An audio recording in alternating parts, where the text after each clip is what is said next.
all, yeah, you will all now hear that the recording is in progress. And if anybody wants to disappear, you can turn off your video or whatever. Okay, so I have remembered to record. I usually post the recordings shortly after the session is over. Sometimes I go have dinner first, but it'll pop up shortly, and you'll get an email which tells you that the recordings are up. I try to remember to take a break in the middle, but I often forget. We'll see how it goes this time. After about an hour, it's nice to have 5 minutes to go do things. But sometimes I forget. And so it's perfectly okay for someone to remind me at about the halfway point. The Wi-Fi, the emails. Try to remember the break. Anything else procedural? Does anybody have any procedural questions, technical questions? Okay. So now we get to talk a little bit about the format before we get into substance. And the format, I now know that I can tell you that I will talk a lot. And left to my own devices, I will talk for 2 hours straight. This is a mixed blessing. It's just what I do, partly out of fear of those long silences, although I'm getting much more mellow about that in my old age. But what I want to tell you is it's perfectly excellent to interrupt me at any time to ask a question. It does not, well, I was going to say it doesn't bother me. Sometimes it does. If I'm really on a roll, you're likely to interrupt me in the middle of a thought, which will totally disappear from my radar. But that's just the way it is, so I really mean this. Please stop me anytime. If we were in a live class, I think maybe I'd be a little better at noticing when people are raising their hands. You can raise your hand, your real hand, or you can also apparently raise a little yellow hand on the screen somewhere. Sometimes I notice them, sometimes I don't. But go ahead, unmute yourself if you're muted, and just interrupt me, and that's totally fine. And as the class develops, and it depends on what's going on with you folks. Sometimes the class will get kind of friendly, and people will begin to talk across the screens at each other. That's fine. Other times it's just, and please don't let this happen. Other times it's just 16 hours of me talking, 2 hours, 8 times a week.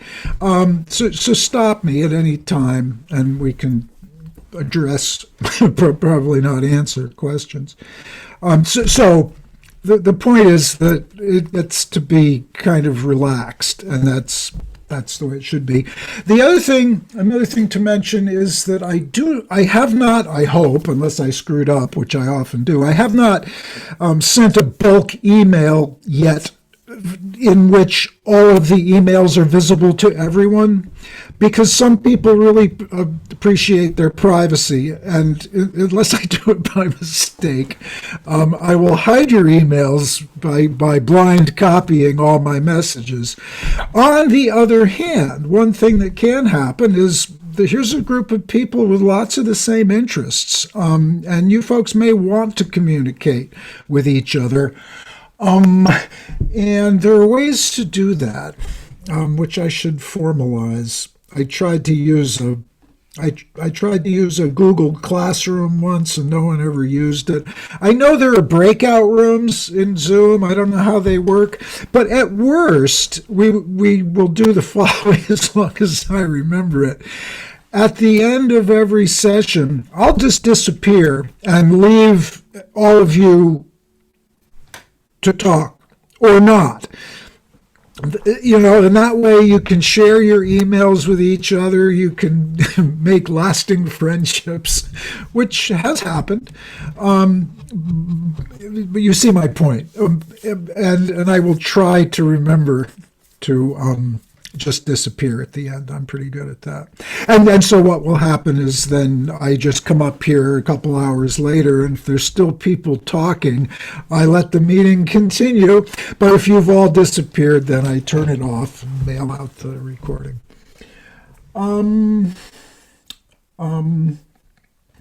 Yeah, and so since there are new people here, the old people, as it were, they know.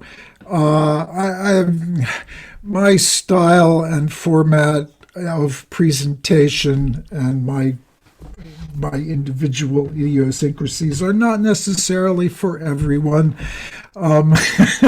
Only once, however, have I had to return somebody's tuition. It only happened once. But if after giving it a good shot, you decide that you just can't stand listening to me and it's a waste of time, let me know and I'll give you your money back as long as you ask really quickly before I spend it. There's only been one person who's actually ever done that. But the interesting thing, and this is interesting to anybody who's ever written a book, is that I am not my books. And so those of you who read my books will make up a version of me who does not exist. It's true of my reading of Corbin, it's true of my reading of Hillman, it's true of anybody's reading of anyone. You will make up a version of me who is not the real me. Just ask my wife. And sometimes that can be kind of a clash, because my books were and are their own beings, to which I gave my heart. But my heart keeps moving, and I keep moving, and so there you go. I'm not my books. And actually, that kind of segues into the other thing that's most important to me about this material. It really should change your life. I mean, it really has the potential to do that. And insofar as it has and continues to change my life, that makes us all kind of moving targets. So this material for me is always an adventure, as well as as well as I know it. Actually, one of the points that I do want to make here is that the more I know it, the less reliable I am. That is, the less reliable I am as a spokesperson for Henry Corbin. When I wrote the first book, that was the only one that was explicitly intended only as an objective account of Corbin, and I was doing it for myself and then discovered that other people thought it was useful and so got it published. But ever since then, I've been less and less concerned about what Henry Corbin would have thought than where he's taken me. So the course, the material in the course will have a kind of rhythm to it. Sometimes I'll be trying very hard to tell you my understanding of what Corbin himself thought. Other times, which will slosh imperceptibly into view, will be where I am now, and I would hope that you would approach this material that Corbin is giving us in that same spirit. Up to a point, it's super important what he thought. After another point, which I won't define, it's much more important for us, to do things with it, And so at that point, the questions of objective scholarship get kind of blurred, as they did in Corbin's own life, and we'll I'm sure talk about that. I should quickly look at the syllabus and remind us of some things. Yeah, so not much reading for this time, and sometimes there'll be more reading than others. But I have yet to choose all the selections that we're going to read. I'm not going to hold you responsible for vast sums of reading, which I hope you will do, anyway. Oh, yeah, Rachel's not here, but I'll say what I said to her, because she's a very good friend who's going to take this course. And she said, "Oh my God, am I going to have to worry about homework?" No, I'm not accredited. There's homework, but it's only suggestions. This is the material I'll be largely working out of each week. There are no exams. I will never put anyone on the spot. Did you do the reading? So just have a good time. If you haven't done the reading, no one will know, and you'll get something out of it anyway. Some of you will have been long time. She's not here today, but next week a woman will be here who is doing her dissertation on Henry Corbin, and she really knows her stuff, and she sometimes puts me in awkward positions, which is very lovely. So you will find that there's a wide range of backgrounds among the people taking this course, and that's perfect. So we're going to do, we will talk about theology by the lakeside today, and next week I'm going to try to pick some selections from the Cyclical Time essay, which personally I always found it to be dense and incomprehensible. So it's in any case not easygoing.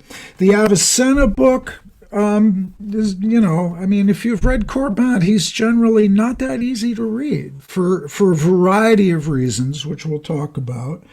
We'll spend a couple weeks on the Ibn Arabi book, and we'll finish with all of a short piece, Paradox of Monotheism. And this is the first time I've done an intro course with this particular set of readings, and we'll see how it works for you. There's no best book to begin with, though at the same time I'm saying that I actually think there is. And if the only thing that you read were his book on Ibn Arabi, that would be a really good place to start. It's actually where I started. It's pretty well written and it's fairly well accessible. Unlike some of the other things that he has written, he wasn't a great stylist, and actually, as I think, Marco, I think this was you. You mentioned this the other day.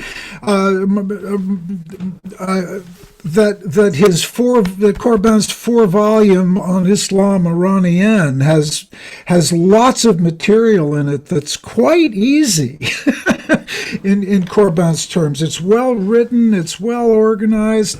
However, it's never been translated into English. I think it exists in Serbian.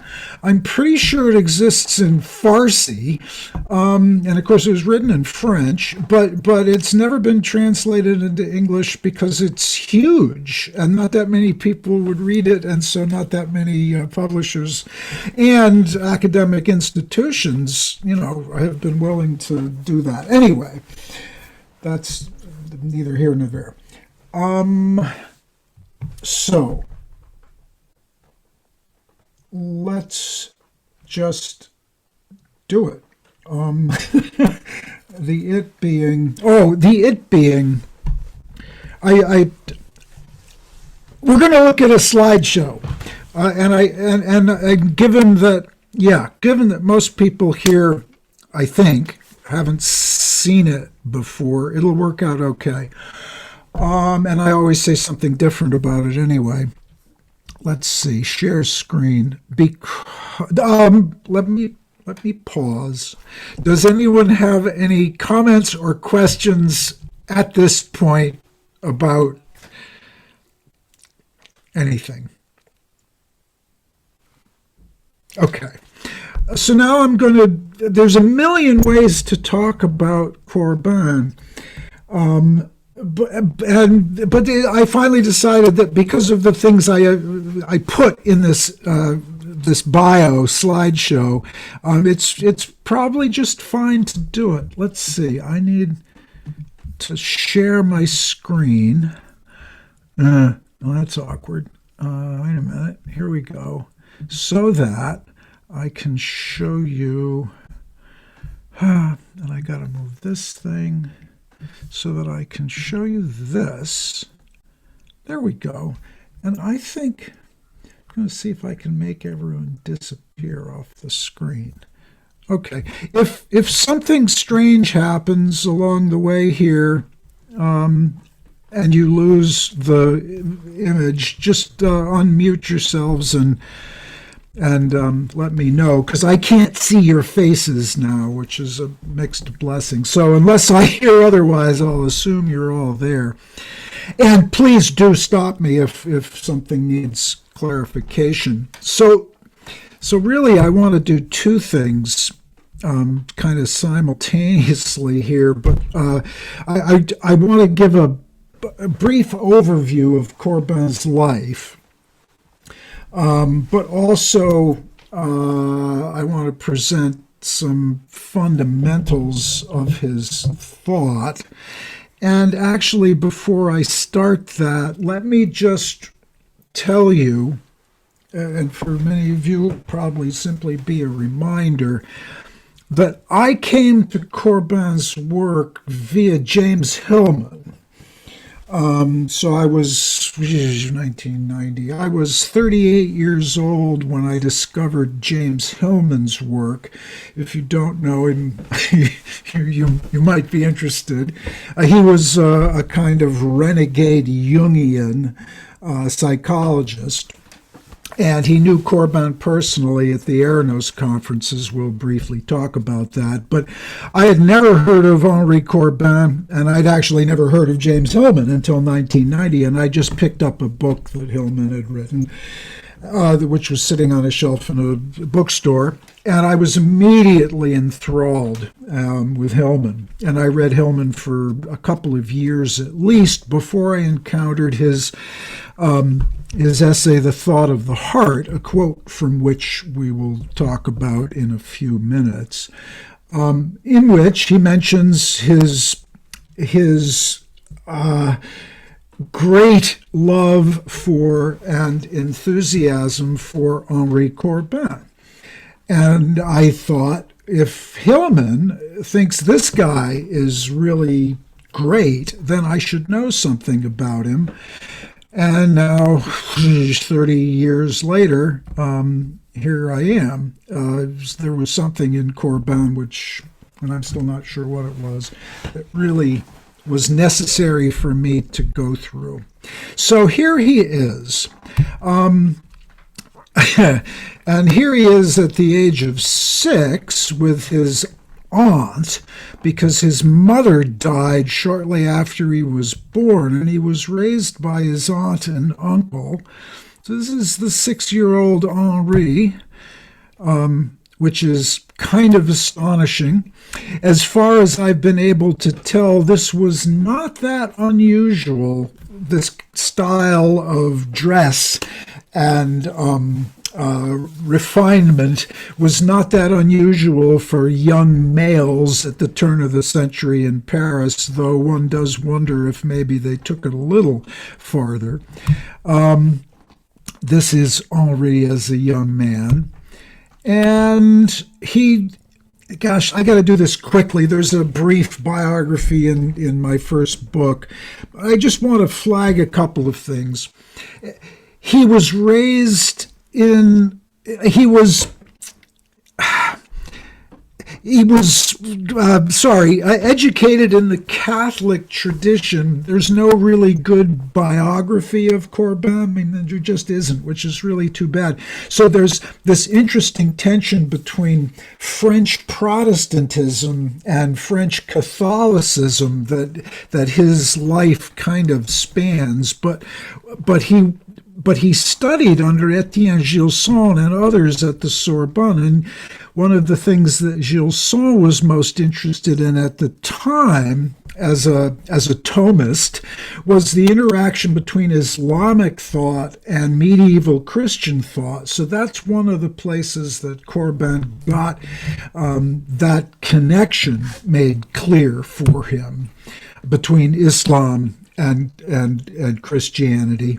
And then he studied under Louis Massignon, also at the Sorbonne, who was himself a super interesting character in 20th century religious thought, and something of a mystic himself. And it was Massignon who noted Corbin's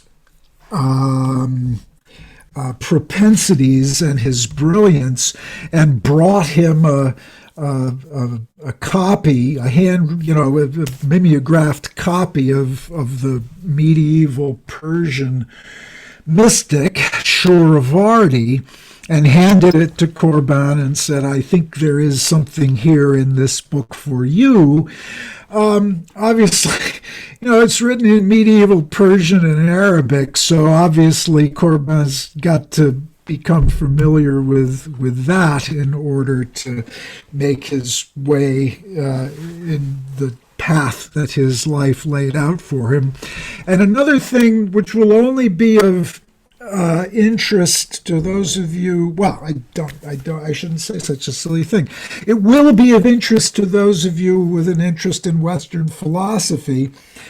It's impossible to talk about Corbin because we've already mentioned, Gilson, who was a Thomist and a scholar of medieval Christianity and Islam, and Louis Massignon, who was politically very active and himself, was Massignon a priest? I think he was, and a scholar of things Islamic. But then Corbin is also deeply influenced by Heidegger's Being and Time, and we will have some occasion to talk about why that was the case, but it's not something we'll spend a long time on.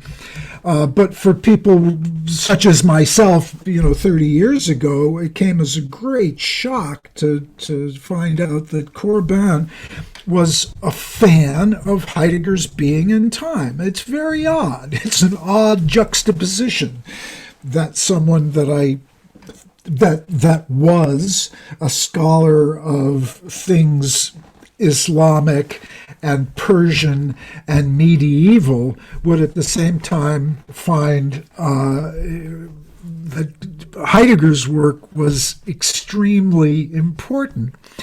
And I don't like not being able to see your faces here, but I will make do. Because I want to make a really big point here, which I think I'll keep making today and over the course of the whole course.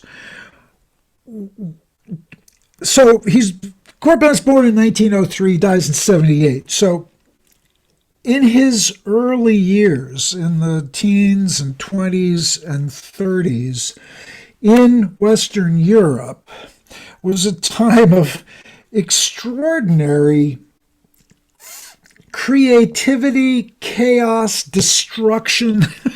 You had 2 world wars. You had the collapse of the old world order before the First World War.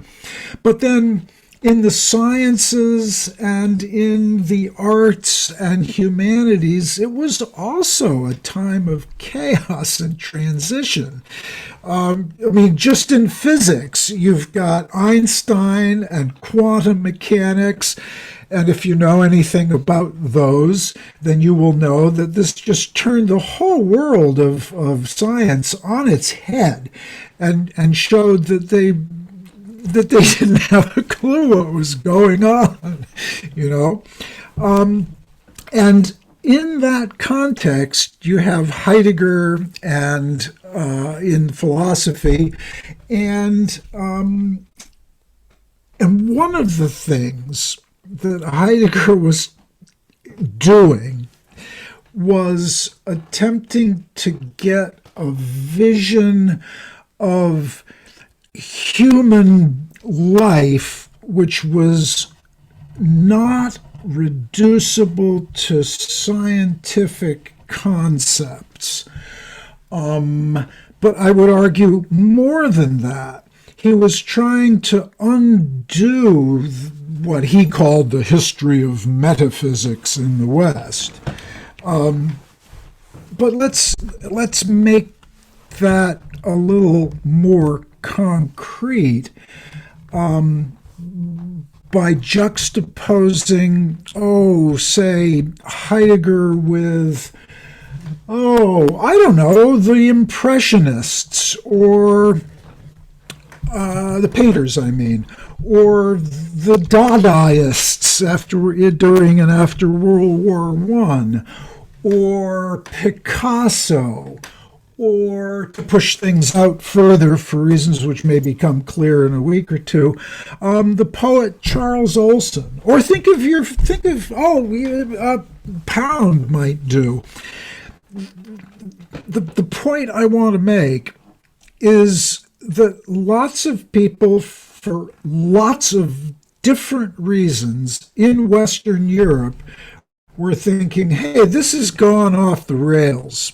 This is not going the way we thought it would. We've got these two world wars. We've got the mechanization and the industrialization of the means of production, following, Marx's critique. Maybe we should look for a different kind of life. I would like to do this as eloquently as possible, and I'm butchering it. People were beginning to feel that Western modernity was in some kind of crisis, and that we might look to other times and other cultures for some suggestions as to how we might behave and experience things differently. For Heidegger, one of the things you do is you go right back to the pre-Socratics. And a lot of people actually did that, and we'll see it in a little bit. So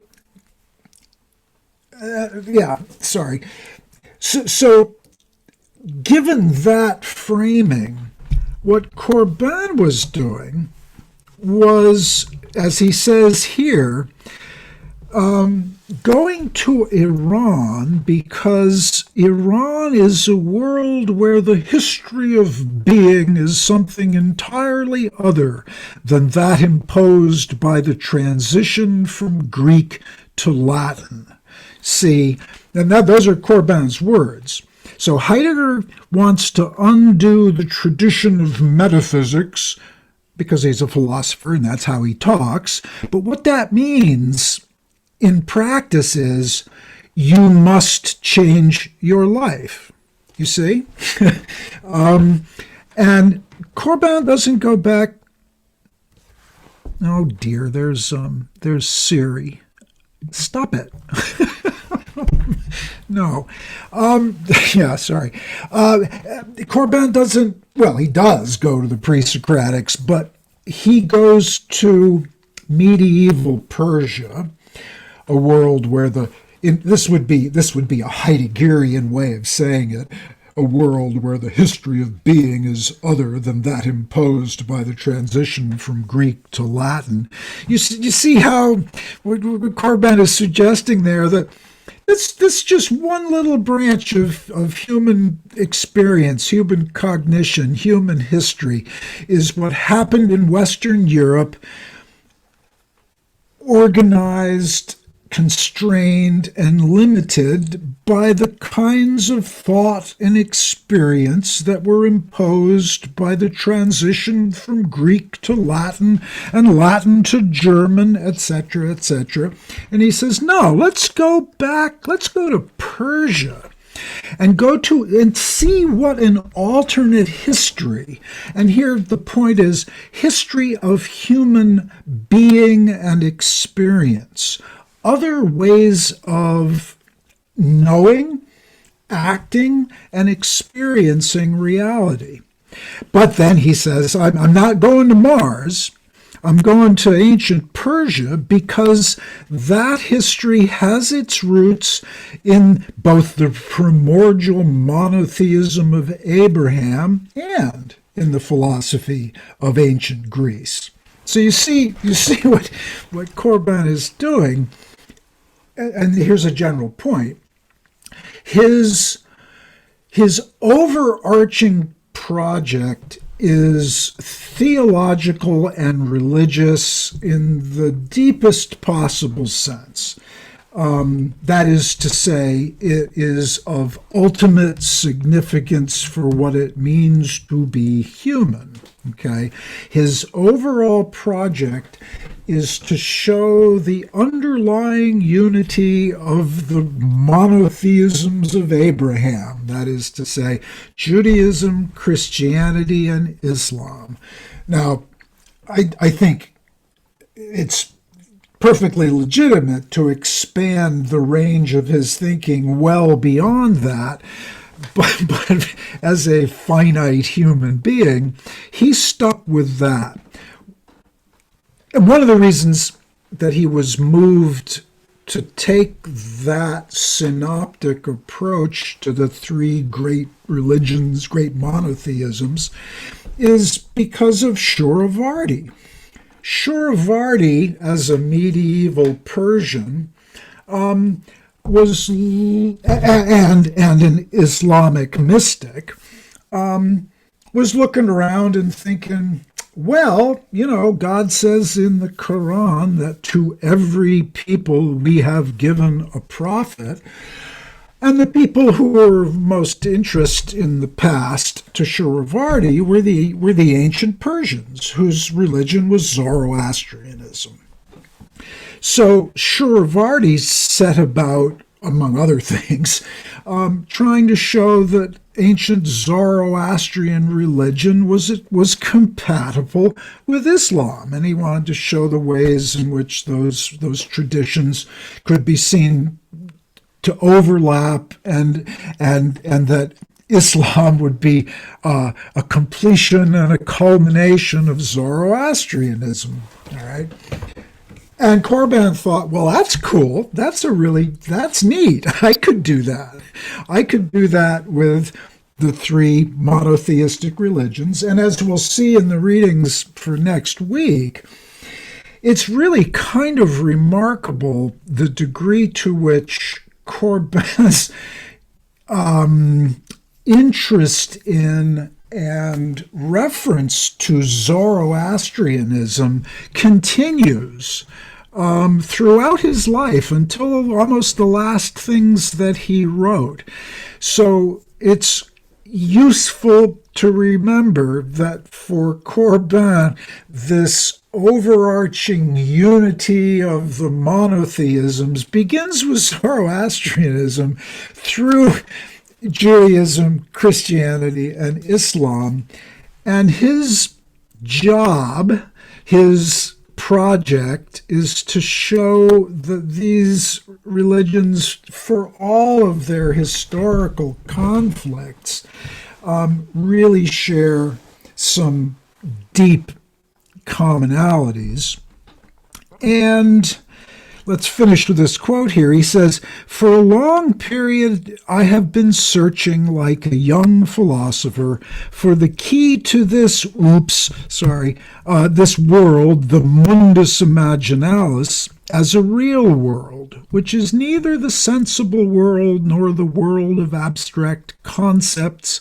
It was in Iran itself that I had to find it, in the two ages of the spiritual world of Iran."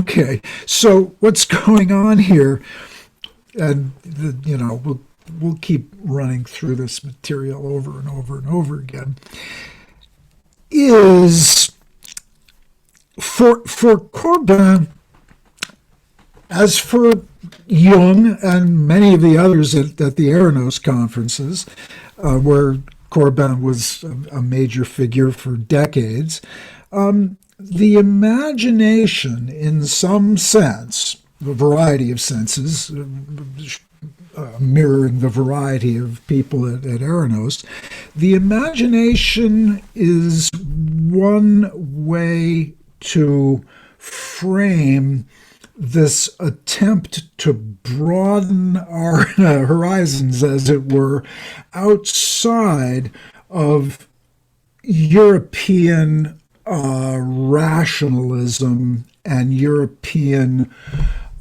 frankly, colonialism, although and imperial thinking. Although, to my knowledge, well, yeah, I was going to say neither Heidegger nor Corbin had that on their mind. I think that's true for Heidegger, but it's not, strictly speaking, true for Corbin, as we'll see in the Avicenna book. He was well aware of the issues of cultural diversity and the clash between the modern West and the Islamic world in a way that is super important for us to think about, because those same issues are very live today. And so in this attempt to move to a world where the history of being is other than that in the West, you have to be able to maintain your identity as, in Corbin's case, a 20th century French scholar, and to exhibit profound empathy with this other culture, which turns out to be several other cultures. And the means of doing that is afforded by the cognitive and experiential fluidity which is suggested by the word imagination. And we're going to talk about imagination and its various potential meanings quite a bit. But in this passage, Corbin is quite explicitly privileging the mundus imaginalis as a trans-historical, objective,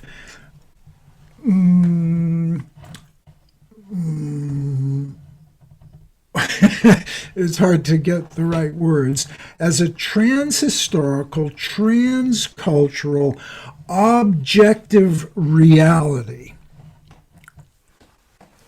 And he calls that the mundus imaginalis, that is, the world of the imagination. And there's so much here. So it'll all get unpacked a little bit at a time, but notice what he says here. This mundus imaginalis, which he wants to graft onto being and time, okay? For those of you who are familiar at all with Heidegger, imagine Corbin reading Heidegger in 1929, where he's already learned Persian and Arabic pretty well, and he's reading Being and Time as a theologian and a scholar of mystical medieval Islam. And he's reading Being and Time, and he's thinking, you know, what this lacks is some idea of the mundus imaginalis. What Heidegger missed was the Sein, the being beyond death. For Heidegger, you know, it's all about death and authenticity. And Corbin reads up to that point, and then he says, no. no. You take everything that you've got in Being and Time here, then you have to transition into the mundus imaginalis in order to finally rid yourself of the limitations of the categories of Western rational historicism, which is in fact really what Heidegger was trying to do, to get beyond the categories of manipulative rationality and linear history. And Corbin's 100% with him there, and he says, but he doesn't go far enough, because what I'm going to bring is the mundus imaginalis, which is neither the sensible world nor the world of abstract concepts. It is the world of imagination that I discover in Shuravardi in Iran, and then later in Ibn Arabi and Mullah Sadra and all sorts of mystical Islamic thinkers. That's what the West lacked. He says at the very beginning of his book on Ibn Arabi that the Western philosophy for many centuries has given the imagination over to the poets, and then ignored the poets and the artists completely. And Corbin finds, and for those, he finds in Heidegger a key in which to, he finds a lock in which to insert the key of Islamic mysticism, and that opens the whole thing up for him. Okay. And I love saying this, and many of you have heard it a million times, but it's quite astonishing that in Corbin's own copy of Being and Time, the German, of course, in 1929, he filled the margins with commentary and glosses in Arabic and Persian. So he was cross-reading Shuravardi and others and Heidegger simultaneously, and seeing that the one could illuminate the other and vice versa. And he was, one guesses, the only person in the world who was doing that at that time. There's another large component of his thought that we won't spend probably much time on. But Corbin was the president of the French Berdyaev Society for, 20 or 30 years. He was a great fan of Nikolai Berdyaev, about whom I know something, but not a lot. But then within that context, Corbin found a great deal in Russian Orthodox Christianity, Eastern Orthodox Christianity, that he lamented the West had lost.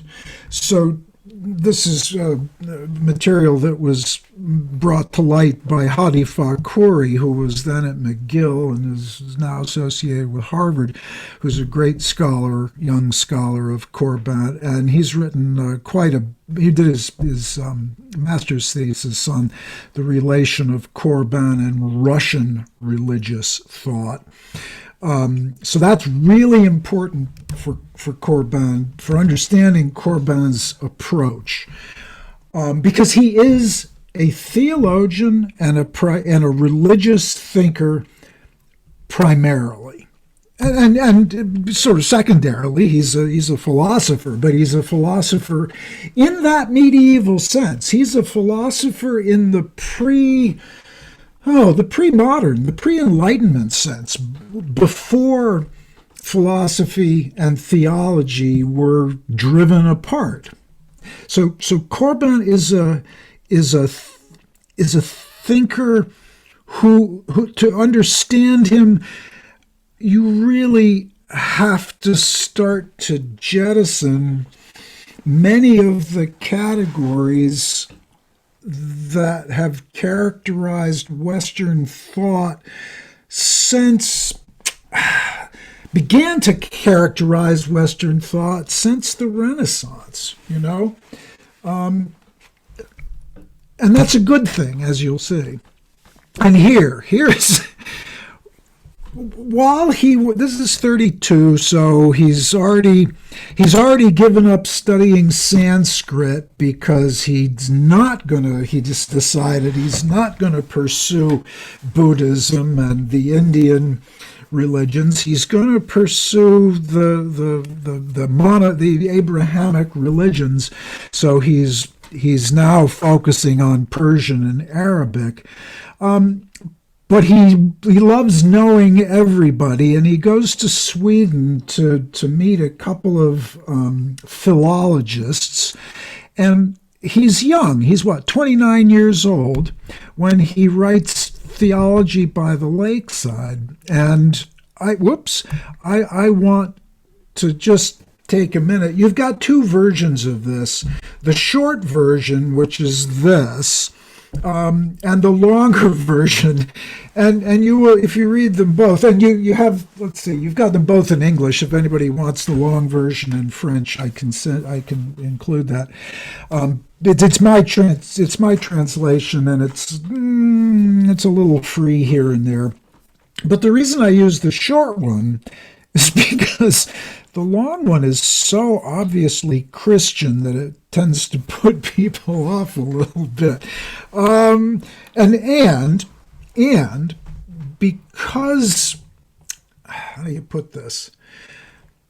I don't want to overemphasize at the beginning Corbin's apparent Christianity, because that could send you off with the wrong set of associations.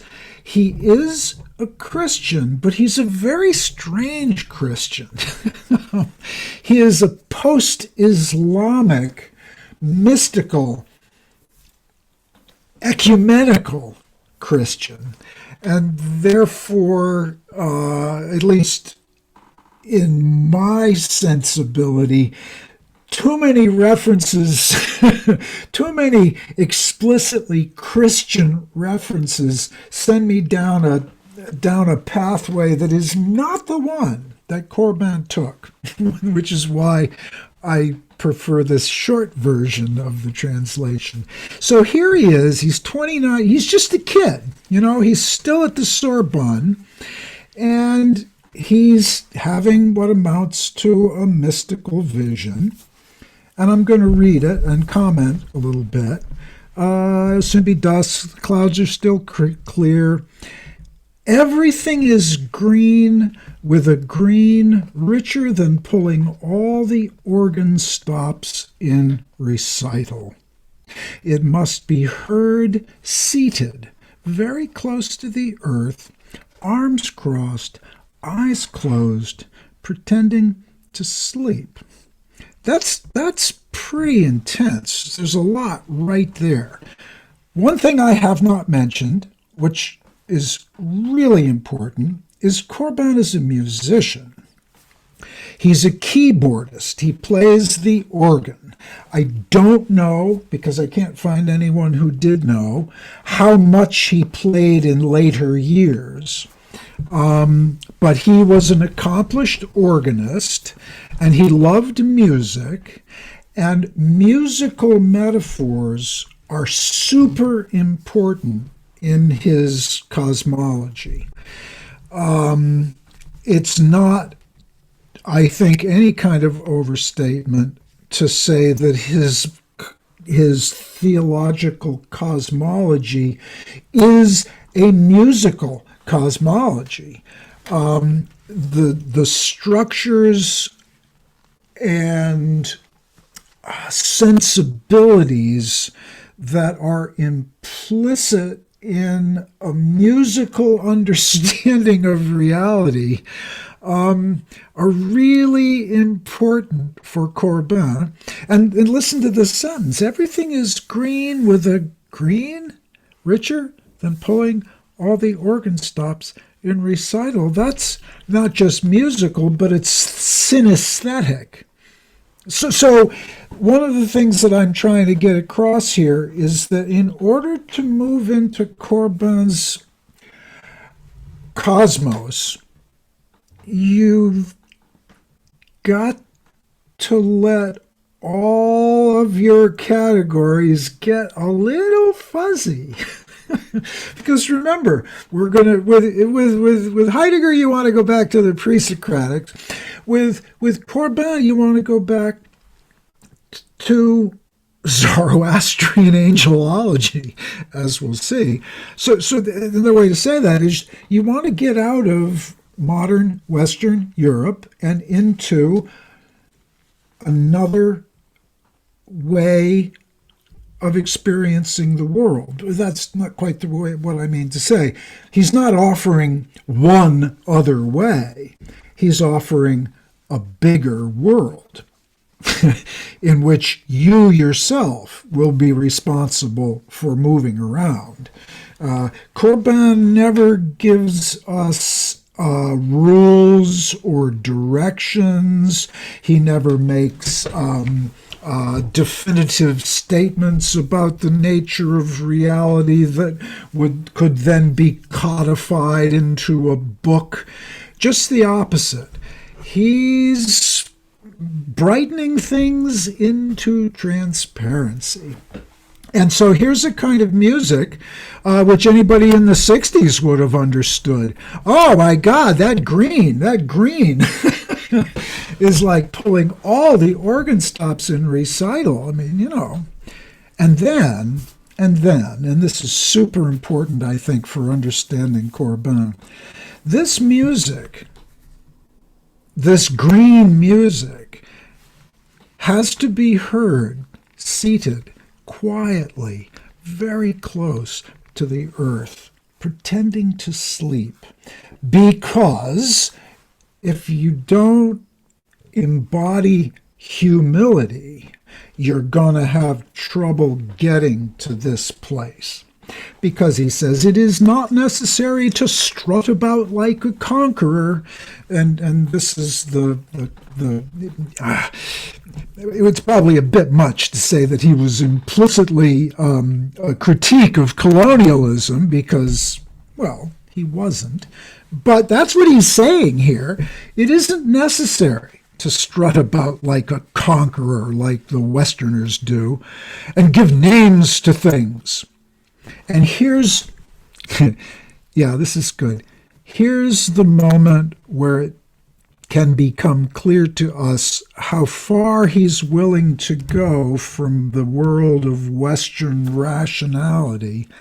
Because look what the conquerors do. They give names to things.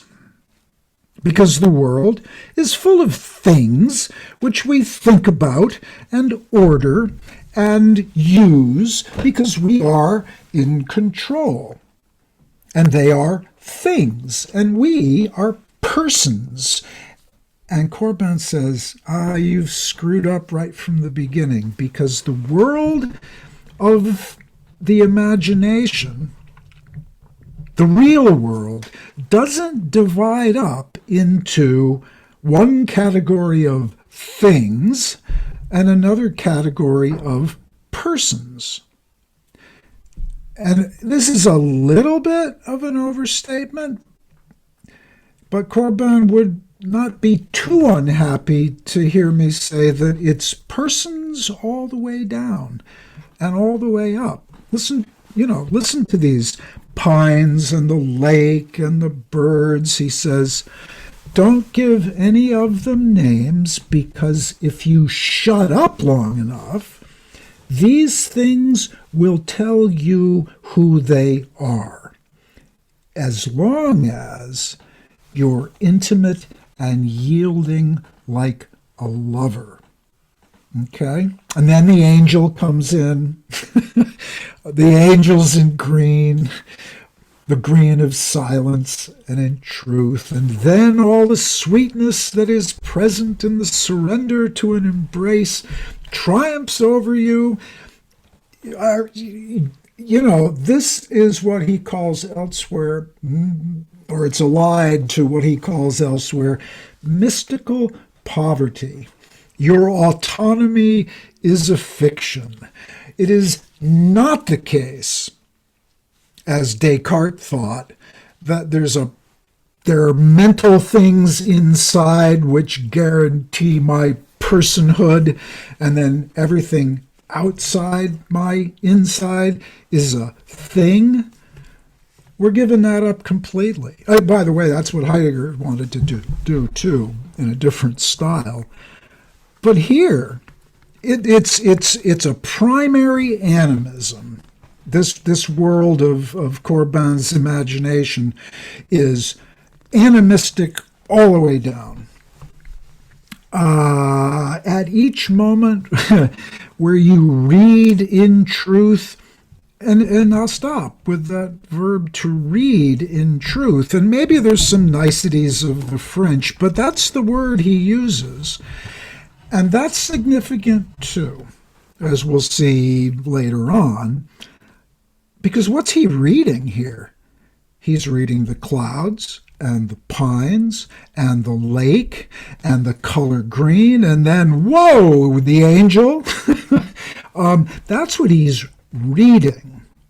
And this is Heideggerian too, in a way, though I don't mean to say that Corbin was reading, they were on the same page.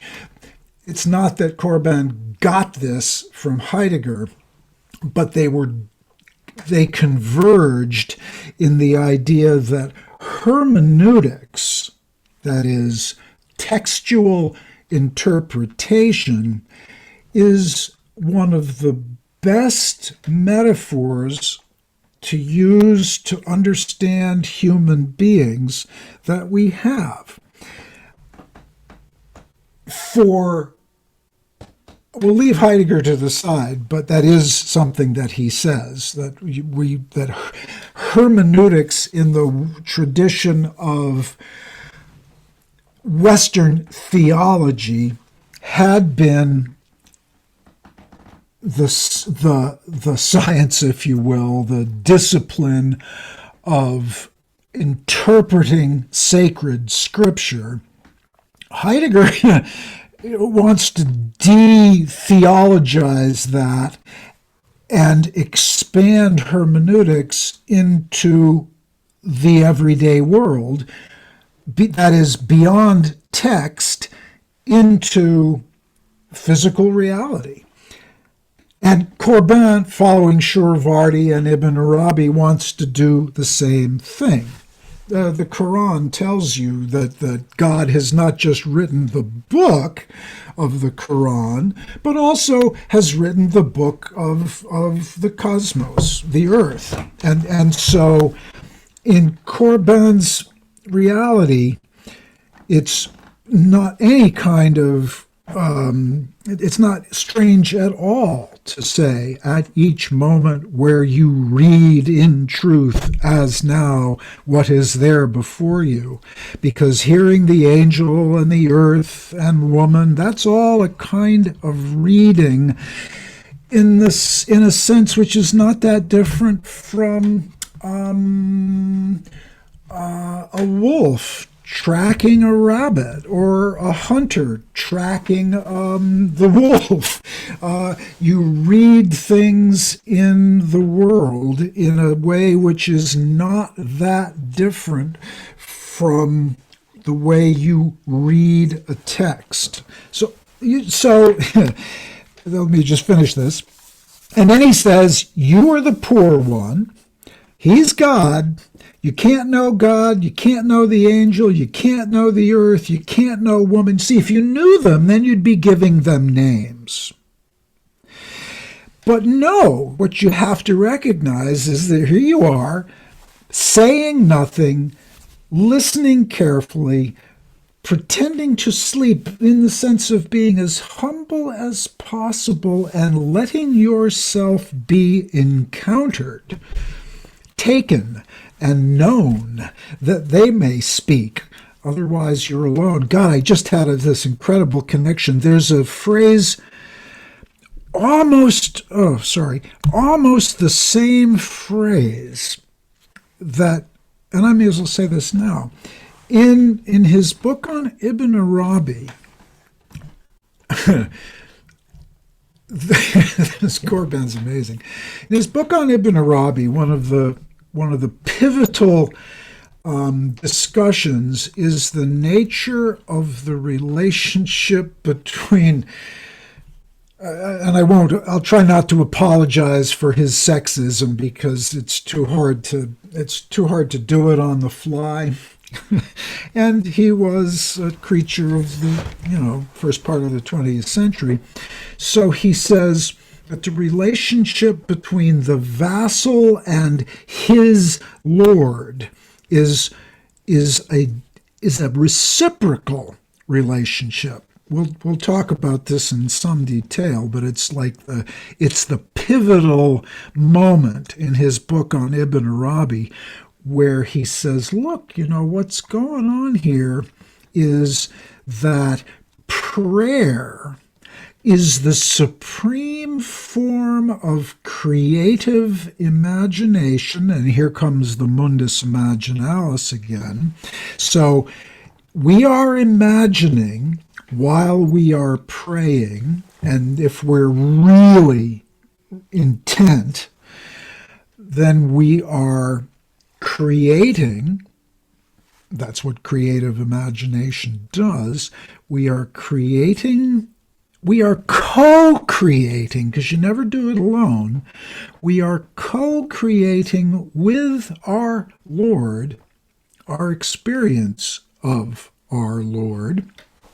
And our Lord is creating us at the same moment. Otherwise, God would be alone and the supplicant would be alone.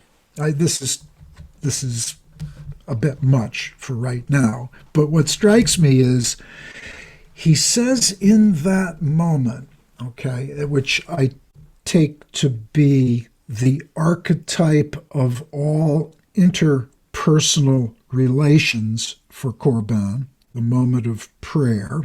So it's not something you do every day, but, once in a lifetime, it might happen to you that you have such an effective prayer that you actually see your angel. Okay. In that moment, Corbin says, both the human and the angel realize together, each realizes that the other is essentially unknowable. And it is that deep mystery that cements the pair together, okay? You must be encountered, taken, and known that they may speak, otherwise you're alone. A complication just occurred to me, so I don't want to stay too long with that. But what I want to emphasize, let's see how to say this. In these three paragraphs, you could find everything in Corbin. So, in your human absolute poverty, that is the foundation for the recognition of the personhood, not just of God or your angel, but of all things, not just the rabbits and the dogs and the cats, but the clouds and the pines and the lake and the rocks and the flowers. They all, because they were created by God, who is the archetypal person, they all, by definition, have to have little bits of personhood in them. And what we do in the West is you run around and you name them all and you do mathematics with them and you push them in a pile and then you throw them all away, or whatever it is you do with all your stuff.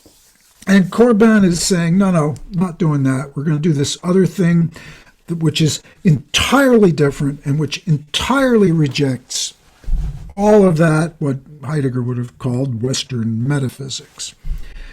So he's 29 years old, I mean, yeah. And it's worth backing off from that. This is a little letter that Hadi Fakhouri found in his research. It's a letter from a friend of Corbin's who wrote to another guy about Corbin. This Corbin is quite the most erudite man I've ever met. He's baffling. This is just a couple years after the Siljan Lake incident. He knows French, German, Italian, Spanish, English, Arabic, and Persian, and enough to read. He knows Sanskrit, Turkish, Dutch, Swedish, and Latin. He's immersed in Arabic mysticism and familiar with every turn of contemporary German philosophy and theology, all the representatives of which he knows personally. Heidegger, Karl Barth, just the whole, he was not a shy young man, and he went and met everybody. But above all, knowledge for him is directly linked to his immediate existential task. He's a scholar, but his scholarship is only in the service of his life. Simply said, he is a Christian. He is quite a rare and benevolent French type. So he was an impressive young man who had connections that were important to his project in most of the intellectual life of Europe at the time, or at least much of it. Not the sciences, but much of the intellectual life at the time. I married Stella Lanehart. They never had children, and she outlived him by quite a number of years. Let's see, we get some photos here. These are all from Les Amis in Paris. There's a lower right here, you can see amicorbin.com. That's the Henry Corbin Society, as it were, in Paris. And there's some pretty cool stuff there, and all these pictures come from there. Let's see, how much do I want to zip through this? I want to zip through a lot of it pretty quickly, but I do need to say where this connection to Shiravardi and whatnot came from. He went to Istanbul in 1940, just as the Second World War was breaking out, and he stayed there in the library I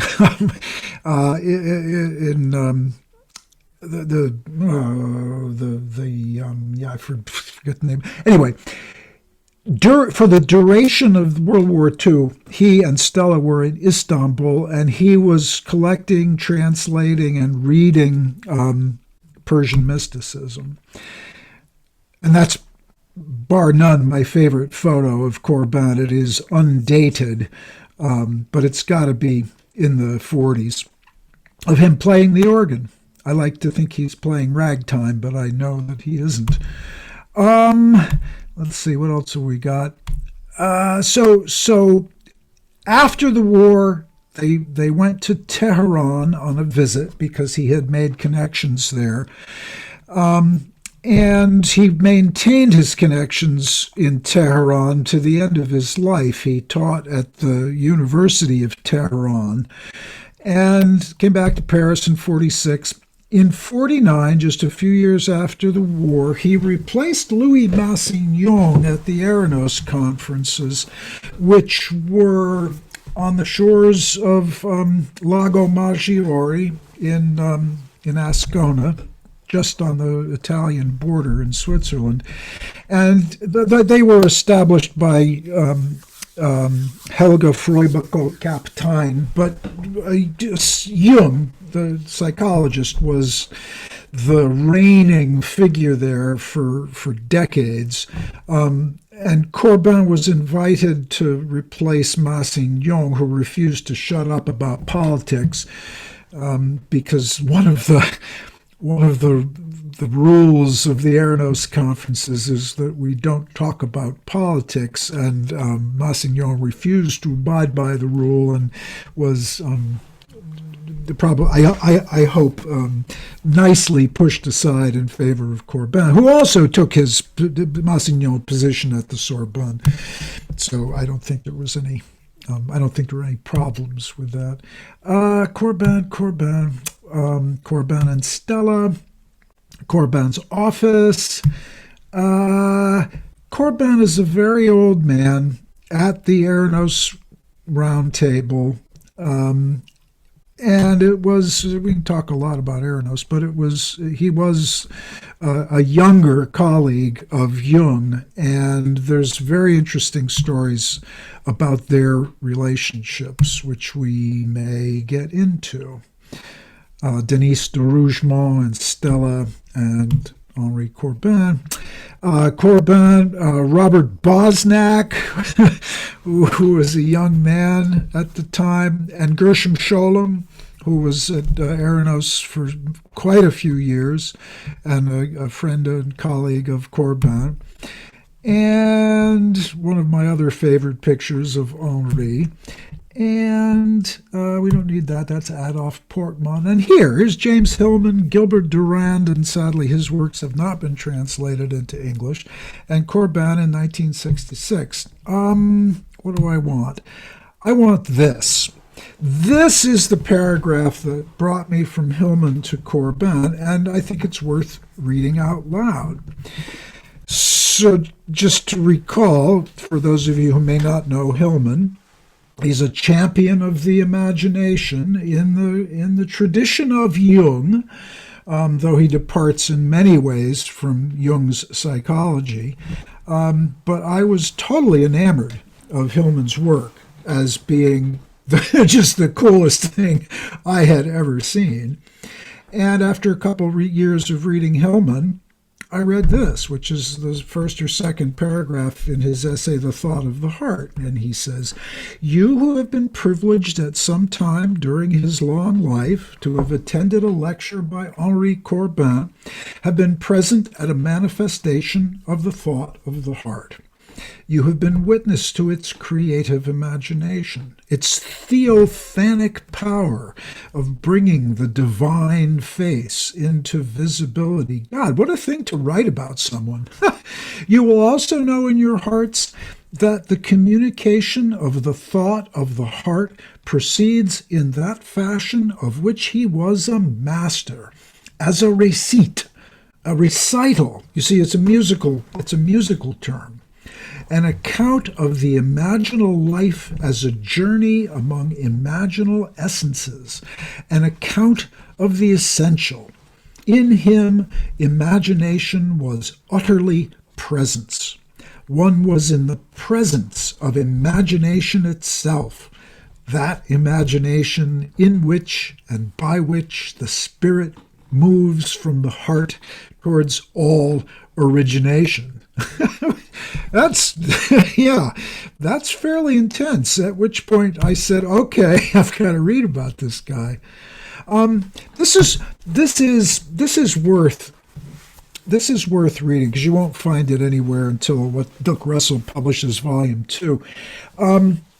So David Miller was a sometime member of the Aranos Circle and a very close friend of David Hillman, James Hillman, and himself a theologian. He taught at Syracuse for a long time. I believe he is still alive, and he wrote a book called Oh, the new polytheism, to which Corbin devoted 4 or 5 pages as a preface. So he was plugged right into this material. And when I first read this, which is an anecdote that David Miller tells, I was kind of shocked because my image of Corbin was kind of stuck on Lake Siljan, where he's very passive and humble. And this is just the opposite face of Corbin, which I think is important. Immediately following Miller's Eranos lecture on polytheism, none other than Corbin glared across the table and said, "Monsieur Miller, what is beyond the many?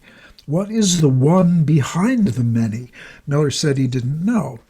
Twice more, and ultimately red in the face and at the top of his voice. I mean, think about this. Poor David Miller is just a kid, and here's it's like being yelled at by C.G. Jung, Corbin said again. Both times Miller gave the same answer, curiously finding himself completely at ease as he said finally, "I don't know." At which point Corbin leaned over, grabbed the younger man around the neck and said, "You are my brother." Later, Corbin told Miller, "The first time you answered it was unconscious. You didn't know what you were saying. The second time you were too conscious. It was calculated. The third time was from the heart. And that's where we have to get." Which is, yeah, okay. I mean, you can see that. He's a passionate seeker for the truths and realities behind the veil, as it were. We can talk about that. This also is I think, really useful, very helpful anecdote that Stella recounts on his deathbed. Oh, the doctor authorized him to go home, and Henri was overjoyed, gets to go home from the hospital, says to the doctor, "But do you think I'll have time to finish this book?" And doctor says, "Oh, even if you had 100 years, you'd ask me the same question. You'd have yet another urgent book and many more." Corbin says, "Well, that might be. The thing is, you see, with my books, I'm struggling against the same thing as you, each in our own way. You as a doctor, and I as a historian of religions, are engaged in the same struggle. We're leading a campaign against death." That's fairly intense. Yeah. And I, as a historian of religion, am also leading a campaign against death. And I alluded very briefly before to his comment about Heidegger. Heidegger talks about being towards death, and Corbin says, no. If he really understood hermeneutics properly, he would have seen that what you're looking at is being beyond, being on the other side of death. And so that's a theme that runs through his entire life. This is where he's buried north of Paris, and Stella quite a few years later. And this is what's written on the tombstone. It's from Corbin's review of Jung's answer to Job in 1953. And in English it reads, "A world where love would precede all knowledge, and where the sens of death," and if you know any French, that the word sens has a double meaning. It's both sensuous and meaningful. Okay, so where the meaning of death, where the full experience, both the sensuous and the cognitive, would be only a nostalgic yearning for the resurrection. Oh, I'll read that again. A world where love would precede all knowledge, where love would precede all knowledge. That goes back to the theology by the lakeside. In order to experience the green that is greener than pulling all the organ stops in recital, you have to love, because you give up the knowledge that's required to name all those things, and you let them tell you who they are. You are open to that primary animism before the categorical mind and the limiting intellect tries to name those things and control them. So he's trying to get beyond that to a world where the meaning of death would be only a nostalgic yearning for the resurrection. And this fits beautifully in with his philosophy of time, which we'll talk about a little bit next week. Yeah, okay, last slide. In the perspective of the angel Holy Spirit, the three Abrahamic faiths can come together in the same city temple. His theology is a theology of the Holy Spirit, and it's in the mode of what in Christianity is called the Holy Spirit, that we are to understand the unity of these religions. Okay. Damn. And there you are. And I'm back. Okay. And we don't, of course, have... Oh, good. We have some time. So much to be said. Does anybody have comments or questions about that stuff so far?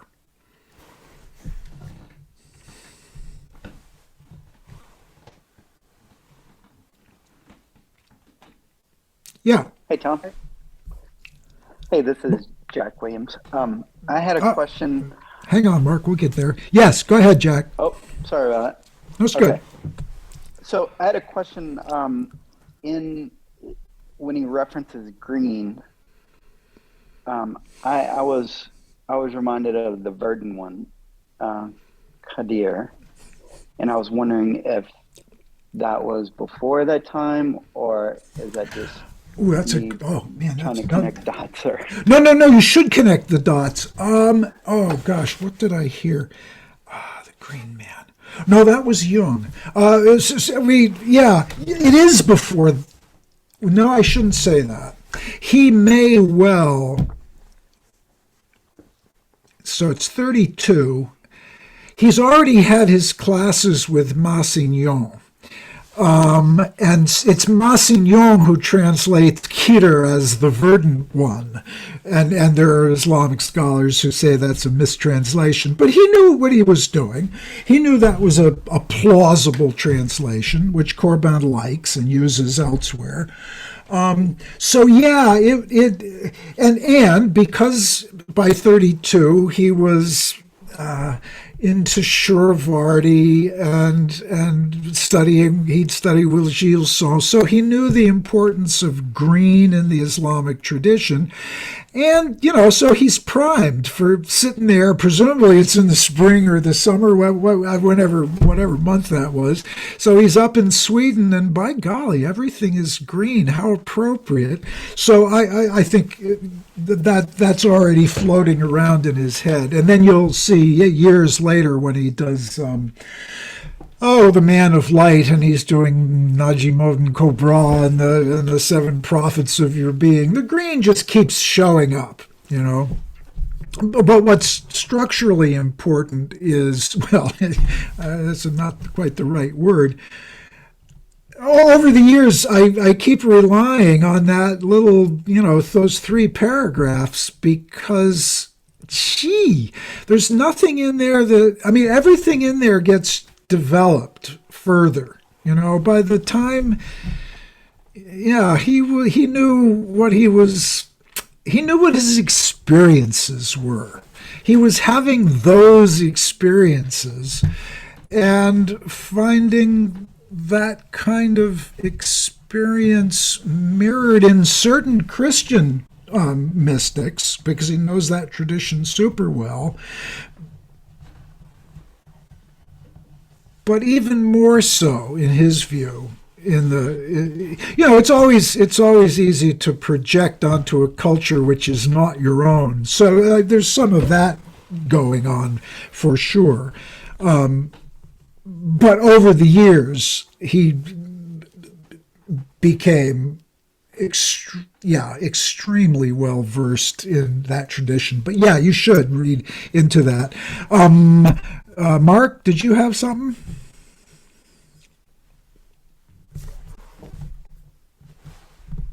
Sorry, a quick question. The in one of the earlier slides, and I thought it was from Theology by the Lake, but I'm not finding it in my printout. There was a line about at the end of one of the paragraphs about being alone. Yeah. And that and it sort of sounded like that was undesirable.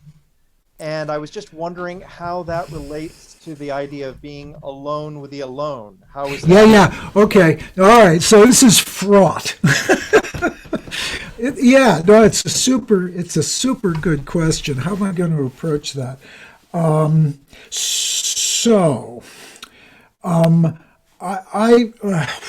have struggled with that over the years, and why this perennially causes me hiccups, I'm not quite sure. But this is the answer to that question is for me tangled up with the question of the difference between tensions in Corbin's own thought versus the development of my own thought. And one of the issues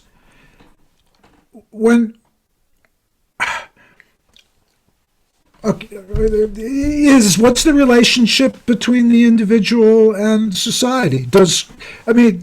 One way to put it was, does Corbin have a social theology? And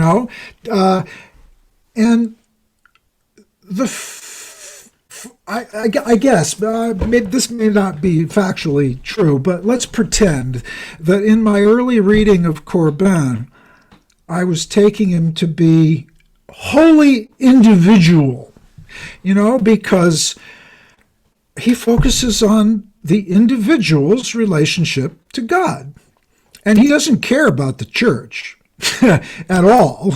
In fact, he thinks that institutional religions are just, they're bound to go off wrong. And that the only genuine connection with your angel is by definition personal. That is, individual and individuating. So if you're a certain kind of reader, you eventually get to the point where you begin to become a little uncomfortable about that, because what about politics? What about other people?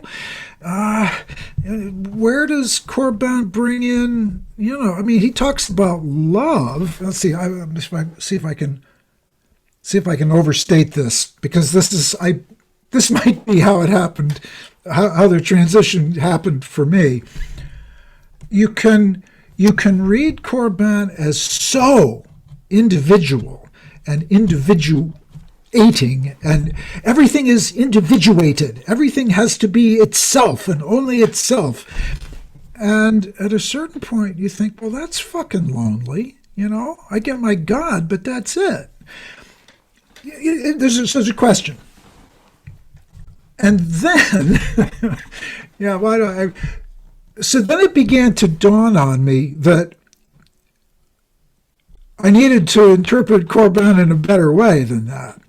And so there is still in my mind some hesitancy about blaming Corbin with all my new readings of him. But I have come to believe that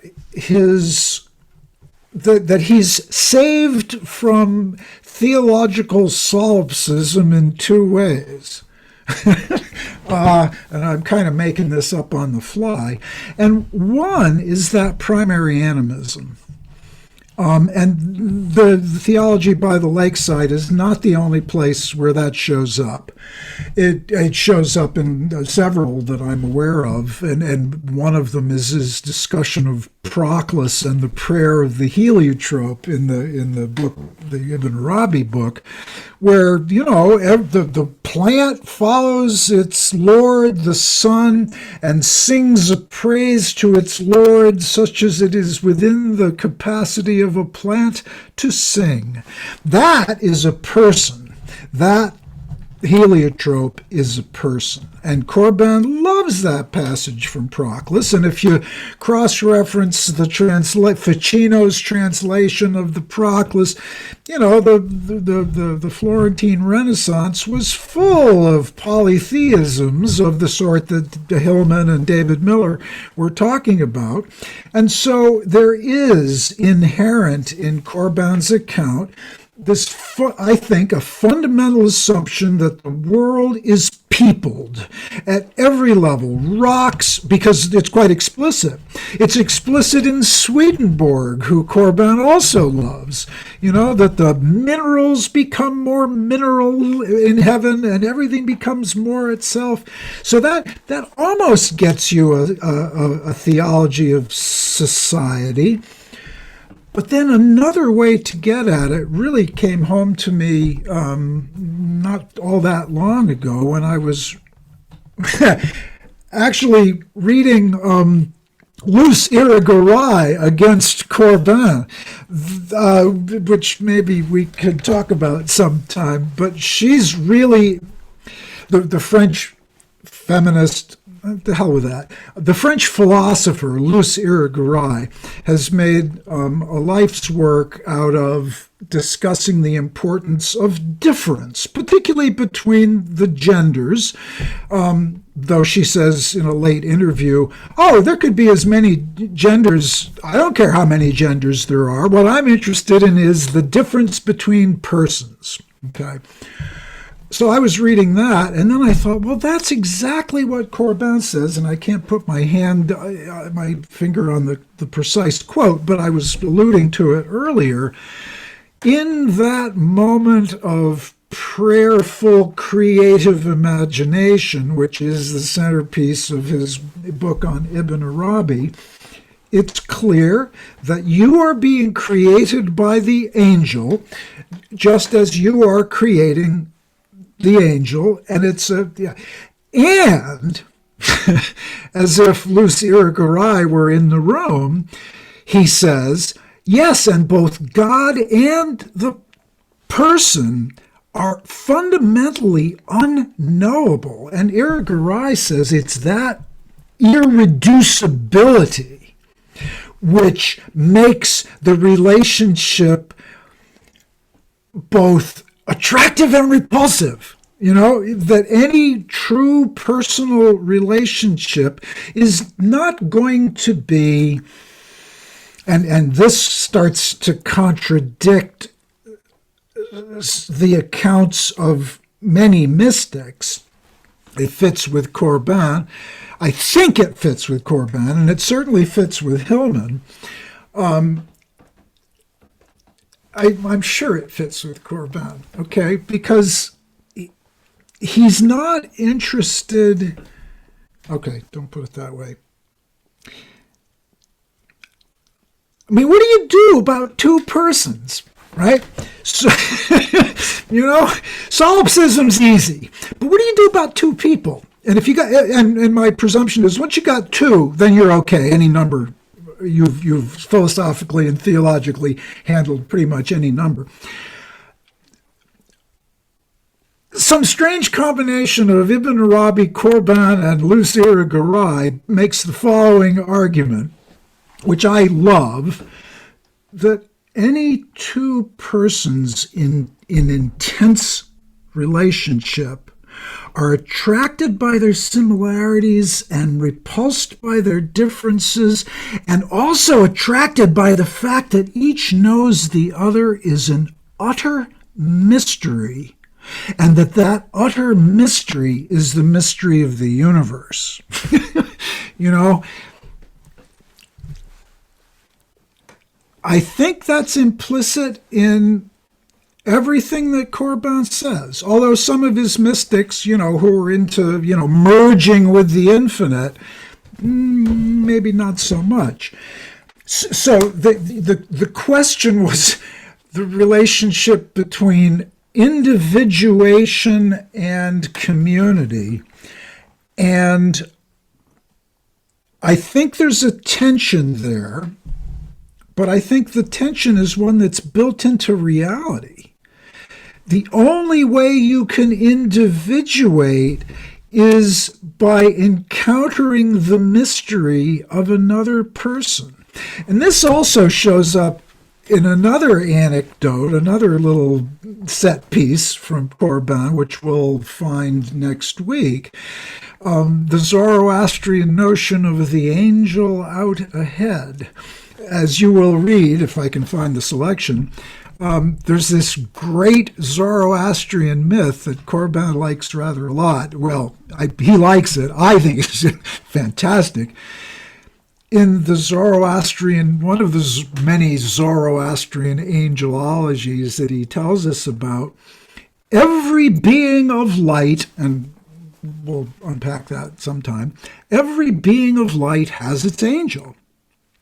So every being of light is potentially like the heliotrope, or like the prayer, is potentially in a relationship with their angel. And that angel is like forever keeping you from collapsing down into finitude, blank, and dying.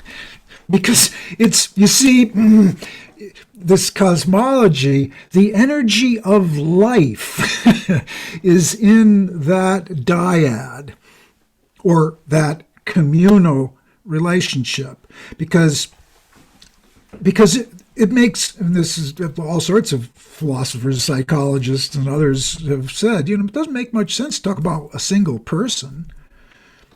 And one person's just no language, just empty. You got to have two. So I'm losing my train of thought here. And so in the Zoroastrian angelology, the great cosmic myth is, not only does every finite being have an angel, but so does the Supreme Being. Even the Supreme Being has an angel out ahead. Why? Well, otherwise he'd be him, he'd be dominant, he'd be supreme, and he'd never develop, and therefore he would die. It seems he would just freeze into solidity. End of story. End of everything. It seems to me that one of the great cosmic and psychic themes of Corbin's universe is this perennially glorious mystery. And that it's only by keeping this perennially enigmatic, attractive, repulsive, puzzling, it's only by keeping that nothing alive that the cosmos is alive at all. And one of his very last essays is called Apophatic Theology as the Antidote to Nihilism. And it's the same idea. apophatic theology is the theology of the God about whom you can't say anything because he's too infinite. What can you say about the infinite? You actually can't say anything at all. Because if you could, well, then at least in theory, you could say everything, and pretty soon you'd have God in a little bottle, and you could put him on the shelf, and that's not religion. It's one of the, so you've got individuation versus community as being one tension, which I think is explicable in lots of ways. And the other is, in contemporary philosophy these days, it's the question of transcendence and immanence. And all sorts of people post-Deleuze are looking for immanent transcendence or transcendent immanence. And I think all of that is foreshadowed in Corbin. I mean, it's a little crazy, and anybody who studied anybody at any length could probably find anything they want foreshadowed in their favorite thinker. But I do see lots of 20th and 21st century themes popping up in Corbin's work, and as a footnote, I'll simply say that it's not terribly surprising. He was growing up in Paris between 1900 and 1950 or so, and all sorts of stuff was going on. And he was around for 68, for the 1968 Paris, student rebellions, and what's his name? I have the source, but I can't remember. Recalls Corbin looking out the window at the riots in '68 and saying, people would be surprised maybe, but I have a lot of sympathy for these youngsters. He's caught between and this actually is a good thing to say, to frame reading Corbin. Because, as you're well aware, he can be maddeningly difficult and obtuse, and hard to read. And yes, part of that is merely because he's assuming that his readers have read everything that he has, and that's extremely annoying because nobody has. But he's also not that great a writer all the time, so he can be very difficult to unplug. But one thing that I think helps make sense of the dynamisms in his writing is, on the one hand, he's of the Sorbonne, and he's an old Frenchman, and he's very conservative in certain ways, and as we'll see later on, that comes out pretty strongly in his later life, because as you get old, you start being more conservative. It just happens. But much of what he's in fact doing is super. Well, I was going to say liberal. That's not quite right. It's super disruptive.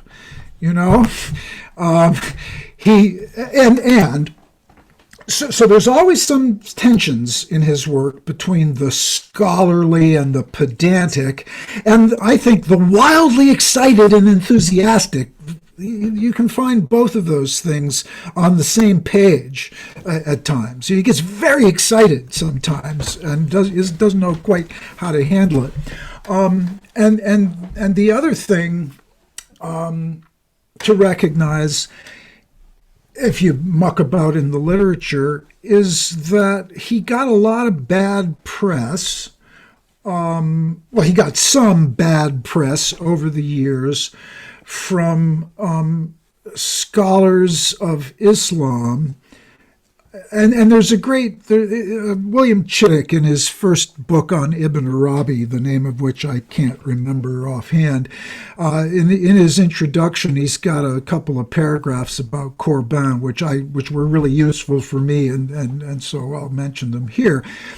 Chittick says, well, Corbin got kind of over enthusiastic about the world of the mundus imaginalis, and we all have to recognize that he had his own project.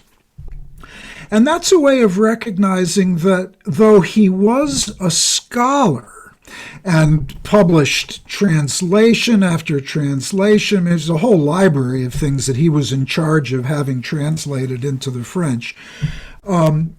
He was also a creative philosopher, so no one would have asked Heidegger.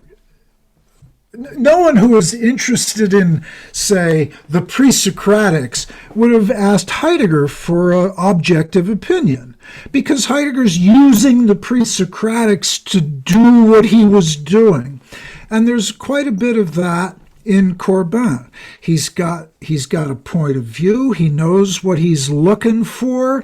He knows, he's got an agenda, which many of his contemporary colleagues didn't have the patience for, and they were trying to stick to the historical sources, whereas Corbin says, I don't care about history. And he really made a lot of people very angry that way. So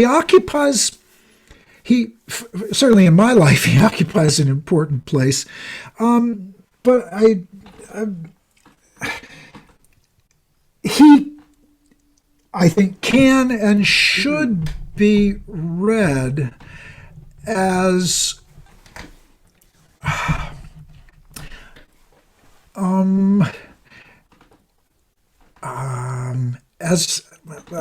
not quite sure what I want to say. He should be read as a contemporary philosopher. I never thought of putting it quite like this, but if you get really excited about Deleuze, or if there's something in contemporary philosophy that really excites you, and let's make it constrained. Let's say that you can trace its roots to mid-20th century thought. Corbin's probably going to have an interesting perspective on something like what it is you're interested in. Whether that's true or not, I don't know, but it's possible. And he has the virtue of ripping you out of the context in which you were thinking, So I grew up and I took philosophy courses, et cetera, et cetera. So I was thinking of Heidegger in one particular way, and then Jung and Hillman in another particular way, and then Hillman points to Corbin, and suddenly you're in Tehran, or you're in Khorasan in the 12th century, and you're being guided there by a guy who was the first French translator of Heidegger, but who also translated Shuravardhi and Spanish mystics, and it unsettles you so much. Yeah, that's a good way of doing the autobiography here. It unsettles you so much that you suddenly recognize, well, oh my God, how would a 12th century mystic have read Heidegger? And so, Corbin is forever doing that, at least when you first encounter him, because you think, well, who the hell is Franz von Baader? Or who the hell is Swedenborg? Or who is Mullah Sadra? And why should I care? And Corbin says, you should care because they're all engaged in the same questions. And if you open up your mind a little bit, then you may find that your experience follows. Open up your mind and your sensorium may come along. I realize that by the clock I only have a couple of minutes, and this is what happens when I get excited. I'm gonna go over, not that anyone matters. I'm gonna go over by a couple minutes, because as I was thinking about doing this intro, but with which I'm moderately happy, I started to think, oh my God, it's all the same thing. It really is all the same thing for me. In 1972 or 3, and some of you are aware of this, and this will be boring, I had a history professor who shocked the hell out of me he was very conservative and in a scholarly sense. I mean, he was a real scholar. And he said to me, well, the ancient Greeks, I think it's not the case that they had different ideas about the world and themselves in it. They had a radically different experience than we do about themselves being in the world. Their experience of grass and trees and sky and gods and powers was really quite different than ours. And then, and he says, it may be the case that we Western modern scholars, that our experience of the world is not only not normative, but it's also not even very common. So I'm like, 18 years old at the time, and I'm just shaking my head at this guy and thinking, what are you telling me? Meanwhile, everybody around me is, zapped on LSD and peyote and everything. And so I'm kind of susceptible to the idea that experience is mutable. And Ed Krantz, from an entirely different, milieu, is saying, he said once, sometimes when I'm doing my hermeneutics over an ancient text, say Heraclitus or Aristotle, he told me this, it still flips me out. He says, something sometimes happens and I'm in their world. And sometimes, he says, I'm a little afraid that I might not be able to get back. At the age of 18, I thought, holy shit, that is really weird. Now I think that's what poets have been trying to do. That's what Charles Olson, Leslie Scalapino, that's what all these poets are trying to do. They're trying to get themselves into some different universe of experience. Therefore, the variables here are way more than I was raised to believe. They're not just, it's not just mass and momentum and velocity. It's a green richer than pulling all the organ stops in recital. And boy, if you start experiencing the world like that all the time, people are going to think you're a little odd. But it's that kind of mutability of experience that I think Corbin was exquisitely sensitive to. And it's certainly what I'm interested in, and it feeds into all of the major questions of the modern world. And therefore, to conclude, Corbin is not a bad entryway into that kind of expansive sense of human possibility. Ta-da! There. That's actually pretty much the kind of thing I wanted to say about this. Does anybody have any? I hope not, but go ahead. Yeah, Arash. Just one question, Tom, about your course on Thursday. Can you say a few words about it and how it's different from this course? Yeah, that's a super good question. So I'm doing the course on beauty on Thursday. The readings will be radically different. We'll start And this happens. I mean, what I've been doing for the last couple, 3 years, 2 courses, 2 seminars at a time for, fall, winter, spring. And I've been enjoying it immensely because I discover things that I didn't know.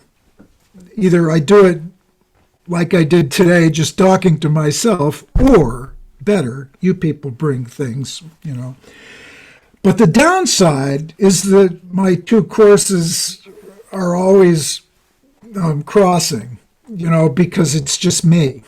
So the course on beauty is going to be concerned, at least right in the beginning. We're gonna go from Corbin and Hillman and take off from there.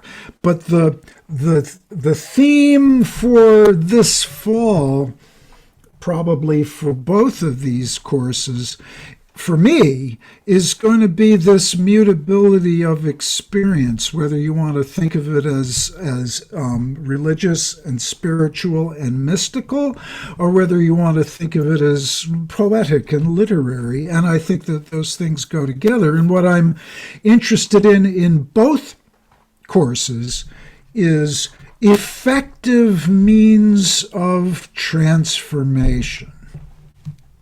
Not to say that I expect to be transformed, but the difference, this course, all the texts will be Henry Corbin, and we will make a concerted effort to get a handle on what he thought, the tensions in his thought, how he thought it, and everything that comes from that. In the other course, I'm going to start with Corbin and Hillman as a kind of background, and then we're going to explore. I just discovered this. Oh, I'm so excited! I just discovered a French anthropologist and philosopher called Laplantine. And the first and only book of his that's been translated into English is called The Life of the Senses. And it's Corbinian through and through. So we're going to explore those sorts of things in the beauty course, or at least we hope. So that may have a broader range than this one. Okay. So for next time, and I will try to do this by this evening or tomorrow at the latest, I'll give you some pages from the cyclical time essay to read, and we will talk about that. And if you have questions that you want to address before class, just send them to me, and and if I've forgotten anything, someone will remind me. And it was so nice to do this again. Thank you for coming. And I will see you next Tuesday at the same time. Really appreciate it. Thanks a lot, and stay in touch. Thank you. Bye-bye. Thanks.